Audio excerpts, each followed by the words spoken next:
उमेदवारी सुद्धा जाहीर केलेली आहे. तुम्ही कसं पाहता याकडे? नाही, चांगली गोष्ट आहे. मला 2 दिवसाआधी त्यांचा वाढदिवसानिमित्त फोन आला होता. हे पण बोलले की मी मुंबईला आहे. जर मी अमरावतीत असतो तर मी घरी आलो असतो. तर त्याबद्दल मी त्यांचे धन्यवादही मानले आणि त्यांना सुद्धा मी शुभेच्छा तेव्हाच देऊन दिल्या होत्या. कारण की ज्या पद्धतीनं एकनाथ शिंदे साहेबांनी सुद्धा 8-10 दिवशी माझं त्यांचं बोलणं झालं. त्यांनी मला विचारलं होतं. तर त्यांचा शिवसेना पक्ष बांधणीसाठी त्यांनी जो बच्चूभाऊ कडू यांना घेऊन शिवसेनेमध्ये घेऊन त्यांनी जो निर्णय घेतला तो त्यांच्या पक्षाचा निर्णय आहे. शिवसेनेचे नेते एकनाथजी शिंदेचा निर्णय आहे आणि माझ्या बच्चूभाऊ कडूंना शुभेच्छाच आहे की चांगला आहे. महायुती जो आपला धर्म आहे तो सगळ्यांनी पाळला पाहिजे.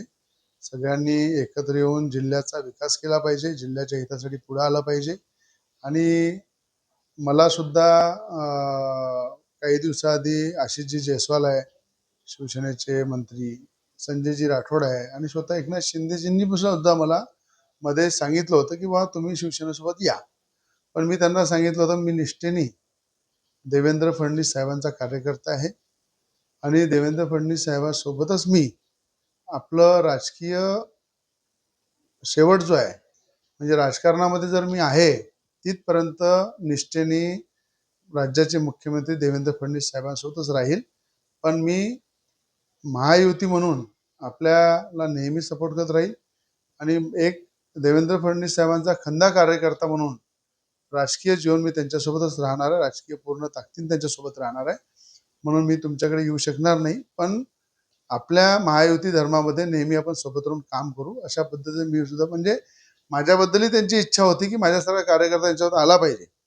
माझ्यासारखा कार्यकर्ता मला अनेकदा आशिषजी जयस्वालजींनी सांगितलं, संजय राठोडजींनी सांगितलं, स्वतः एकनाथ शिंदे साहेब जेव्हा भेटले ते स्वतः त्यांची इच्छा होती. पण या ठिकाणी मला असं वाटतं की बच्चू कडू यांना घेऊन त्यांनी या ठिकाणी शिवसेना पक्ष वाढवण्यासाठी शिवसेनेला मजबूत करण्यासाठी एक चांगला कार्यकर्ता त्यांना मिळालेला आहे.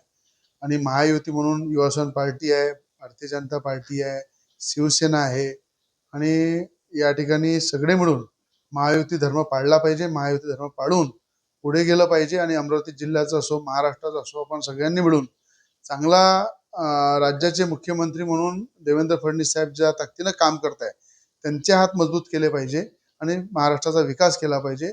याबद्दल बच्चू कडू यांना माझ्या शुभेच्छा. लोकसभा आणि विधानसभा निवडणुकीमध्ये दोघांनी एकमेकांवर टीका टिप्पणी केली की आता महायुतीमध्ये सोबत काम करावं लागणार आहे. कसं पाहता? असं आहे राजकारणामध्ये कुठलंही काही असं टोकाची भूमिका नसते. राजकारणामध्ये तुम्ही पाहिलं लोकसभेमध्ये जे झालं त्याचं चित्र विधानसभेमध्ये कसं उमटलं तुम्ही पाहिलं की लोकसभेमध्ये नवनीत राणाचा पराभव झाला. त्याच्यामध्ये कोणी कोणी कोणाकोणाचा सिंहाचा वाटा होता हे जनतेला माहीत होतं आणि त्या सिंहाच्या वाट्यामुळं सगळ्यांचा हिशोब जनतेने घेतला आणि त्याच्यापासून सगळ्यांना शिकायला मिळालं की एखाद्या विकासासाठी लढणारा नेता त्याला जर आपण थांबवतो त्या थांबवल्यानंतर काय परिस्थिती होते याचं जिवंत उदाहरण अमरावती जिल्ह्याच्या जनतेने प्रत्येक विधानसभेमध्ये दाखवून दिलं आहे. मग माझं म्हणणं आहे की आता आपण सगळे महायुती धर्म पाळून लोकसभा असो विधानसभा असो एकत्र येऊन महायुती धर्म पाळला पाहिजे. राज्याचे मुख्यमंत्री देवेंद्र फडणवीस साहेब ज्या ताकदीनं काम करताय त्यांचे हात मजबूत केले पाहिजे आणि त्यांच्या विकासाच्या ज्या योजना आहे त्या लोकांपर्यंत पोहोचल्या पाहिजे. या उद्देशाने सगळ्यांनी काम केलं पाहिजे. म्हणून मी तरी माझ्या राजकीय जीवनामध्ये निष्ठेने राजकारणामध्ये जिथपर्यंत आहे तिथपर्यंत देवेंद्र फडणवीस साहेबांचा कार्यकर्ता म्हणून काम बच्चू कडू आणि या रवी राणा यांच्यात दिलजमाई झाली असं म्हणायला हरकत आहे. आता काय मला वाढदिवसाचा त्यांचा फोन आला, त्यांना मी धन्यवाद म्हटलं आणि मला माहीत होतं शिवसेनेमध्ये त्यांचं चालू आहे त्यांचं प्रहार संघटनेचं विलिनीकरण आणि स्वतः शिवसेनेचा दुपट्टा घेऊन झेंडा घेऊन ते त्यात प्रवेश करणार आहे.